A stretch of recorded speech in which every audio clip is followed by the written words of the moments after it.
Good day and welcome to Bellucci-studioz. You can call me Jax. In today's studio corner, we will be looking at the Focusrite Red 4 Pre.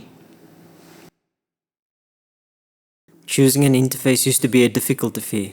Finding an interface with quality preamps, enough I/O, and a good feature set was once difficult and essential to the recording process. These days, the story is a lot different. Good preamps are plentiful. Most users don't need more than a handful of I/O because we realized that most times all we really use are two channels. We now use samples for everything. Auto-tune has also removed the requirement for a good vocalist. Digital drums have largely rendered acoustic recording of drums as surplus to requirements, with some preferring the sound of sample drums. We are now in the digital age and can use MIDI and virtual instruments to replace all things acoustic.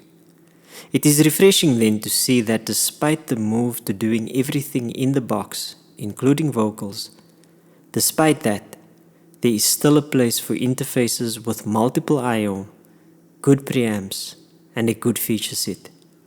Yes, you can do all things in the box, but if you want an interface that can record your entire drum kit, capture well-sung vocals, capture all the nuances of that acoustic guitar performance, and hark back to a nostalgic era of acoustic drum recordings with complex mic setups, and hark back to an era of gorgeous-sounding outboard gear, then professional audio interfaces do not just belong in high-end, multi-million-dollar studios.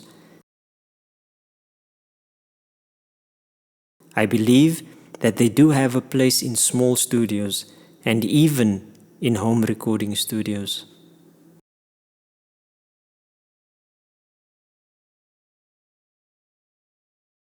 The burning question then is, can the high cost of these interfaces really be justified?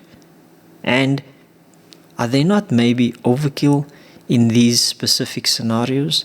I mean, home studios, small studios, they don't need a lot of I/O, right? Let's have a look at the 4 Pre. So first up, what you need to realize about this device is that it does have 58 inputs and 64 outputs. That is a lot. So let's go through those inputs. The first 8 inputs are analog. Channels 1 and 2 can be used as either mic, instrument, or line level inputs. Channels 3 and 4 can be used as mic and line level inputs, and channels 5 through 8 can be used as line input only. After that, we have 16 channels of ADAT, followed by 2 channels of SPDIF and 32 channels of Dante. On the output section, the first 10 channels are all analog. Channels 1 and 2 are dedicated to monitor left and right, followed by channels 3 to 10, which are line output. After that, we have 16 channels of ADAT, followed by 2 channels of SPDIF and 32 channels of Dante. Now, the number of channels that we have are dependent on the sample rate that you are going to be using. The 58 inputs and 64 inputs is only available when you are using 44.1 or 48 kilohertz. The number of digital I/O starts reducing as you increase the sample rate. The channels that aren't affected by this are SPDIF and all of your analog channels. ADAT is reduced to 8 channels at 88.1 kilohertz and 96 kilohertz. Dante is not affected up to 96 kilohertz. From 96 kilohertz up, that is 176.4 kilohertz and 192 kilohertz. At those sample rates, the ADAT is reduced to 4 channels and your Dante is reduced to 16 channels. There are 3 ways in which you can connect to your computer. The first way is via Thunderbolt. The 4 Pre uses Thunderbolt 2. Thus, if you are going to be connecting it to a device that uses Thunderbolt 3, you will need an adapter. When you are using the 4 Pre as a Thunderbolt interface, you have access to all 58 and 64 inputs. Now, that means that all of those channels are presented to your DAW. That is significant because when you make use of the 4-pre as a Dante interface, there's only the 32 channels of Dante are presented to the sound card that you are going to be using. So there are two sound cards. You will either make use of Dante virtual sound card, or you will make use of the Dante PCIe card. When you make use of the Dante virtual sound card, you will have access to 64 channels of input and output. When you make use of the PCIe card, you have access to 128 channels of input and 128 channels of output. I've been using the Red 4-pre in as a Dante interface using Dante virtual sound card, and that has worked quite well for me. When you are making use of the 4-pre as a Dante device, what then happens is that only the 32 channels are presented to the Dante sound card that you are using, whether that be Dante virtual sound card or the PCIe Dante card. So only 32 channels are presented to that particular, whichever one of these cards that you are using, which then means that you need to link your other inputs or outputs to one of the Dante inputs or outputs, so that your DAW can, so that Dante virtual sound card or the PCIe card can present that channel to the DAW that you are going to be using. The next way in which you can link to your computer is via the DigiLink. So the DigiLink allows you to use Pro Tools HD interfaces or a Pro Tools HD card in conjunction with the 4-pre. There are several ways in which you can sync this particular device. The ways in which you can do that is it has an internal clock. You can make use of ADAT. You can also make use of Dante, SPDIF, and then two that are worth a little bit more mention are Loop Sync, which you can only use in conjunction with other Pro Tools HDIO devices, and then there is Word Clock that you can use where you can use the device either to slave to a clock or where the device itself can serve as the master clock. Let's have a look at the controls on the front of the audio interface. So first up on the device, you have the instrument inputs. That is followed by what I generally refer to as the input section. The input section consists of the input selector buttons, the input encoder, and the input display. By default, the input display will show you the status or give you a snapshot of the first 4 channels. It will show you what type of input the channel is set to. It will give you the level or the gain level on that input, and then if that particular input is set to the mic pre, then it will show you the status of your phantom power as well. Clicking one of these buttons will bring up a set of parameters. It will show you the type of input that we have, the level of that particular input, as well as the phantom power, phase, high pass, the status of your high pass filter, and whether air has been engaged on that particular input as well.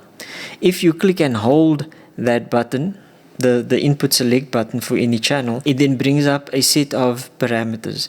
It shows you the type of input that you are using, whether that's mic, instrument, or line. It will show you the state of your phantom power, phase, the high pass filter, air, and link. Now there's two notable things here that I'd like to talk about. The first is air. Air, as mentioned by Focusrite, is supposed to emulate the sound of the classic ISA converters or the classic ISA mic pre's. I found that it does something. It However, I was expecting that this would sound similar to what the ISA preamps sound like, but they actually sound nothing like it. It adds an effect. If you switch it on or off, you would definitely notice that. And then we have link. What link does is it allows you to link channels 1 and 2 or channels 3 and 4, allowing you to use them in a stereo configuration. Whatever changes would be made to one channel would be made to the linked channel as well. Next up, we have the metering display. Now, the metering display shows you a group of inputs up to a total of 8 inputs per group. That all depends on the amount of inputs in that particular group. Next up, we have what I refer to as the output section. On the output section, you have the third display, which is your output display. You have your output encoder, and you have the meter buttons, the monitor, and headphone selection buttons. If you press the meter button, the output display shows a list of metering groups. If you use the output encoder to select a particular group, so you use this output encoder to scroll up and down through the groups, and then you press the output encoder to select a particular group. Once you select a particular group, that group will then be displayed on the metering display. If you press the monitor button, that will give you the status of your monitor. It will show you thus the level on the output encoder. It will show you the mute, whether the mute is engaged, whether DIM is engaged, and it will also give you the metering for the left and right channels. In addition to that, you will also see the status of the host, whether it's connected or not. So it would either be Thunderbolt or Pro Tools, and then it also shows you what you are synced to and the status of that, whether there is a successful sync between this device and whatever other device you are synced to. And then you have your headphone 1 and 2,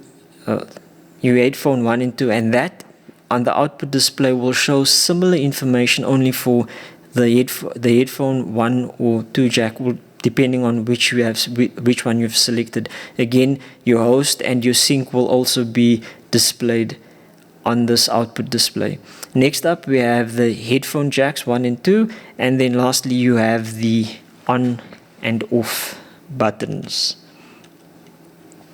Okay, so now to answer those 2 questions that I asked in the beginning, is the 4Pre, is it really worth it to have such an expensive interface in a small studio?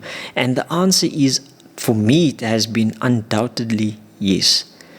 One thing that has been missing from the 4Pre since it was launched is the Thunderbolt adapter. So that was only released in November 2020. So from 2017 up until November 2020, there was no Thunderbolt driver for this device. In that instance, I had to make use of it as a Dante device, and it served me really well. It has very low latency, so much so that you don't really even recognize it. The fact that you're using it in Dante mode doesn't really affect it hasn't affected the way I worked at all.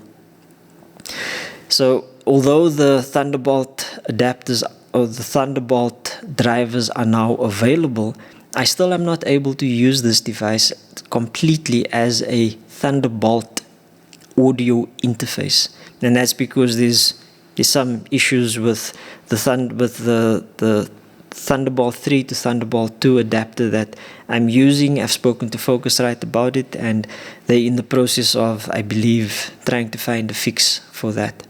So a device of this caliber, the cost of that device doesn't determine whether it's worth it or not. It's actually the ways in which you can use it, and the functionality that the device brings you as well. When I think about how this device can be used, it's only limited by your budget and by your imagination. And for me, this has been an incredible interface. The Red 4 Pre has truly been amazing. And I'm not saying this because I've been paid. I mean, I paid full price for this thing. Focusrite isn't paying me for this video, so I can honestly say that the support from Focusrite has been amazing, and the device as well has just been, it's been an absolute gem. I do not see how my studio would run without it, and that's because of the way in which it just offers you so much. And in a future video I will talk a little bit about the benefits that you get from this particular device. Okay guys, that's all for today. I hope you enjoyed this video. If you have enjoyed it, please subscribe to the channel. Hit the like button on this video to show me whether you've liked it. If you didn't like it, hit the dislike button and leave a comment so that I can see what I need to improve on. Thank you so much guys, and I will catch you in the next one. Cheers.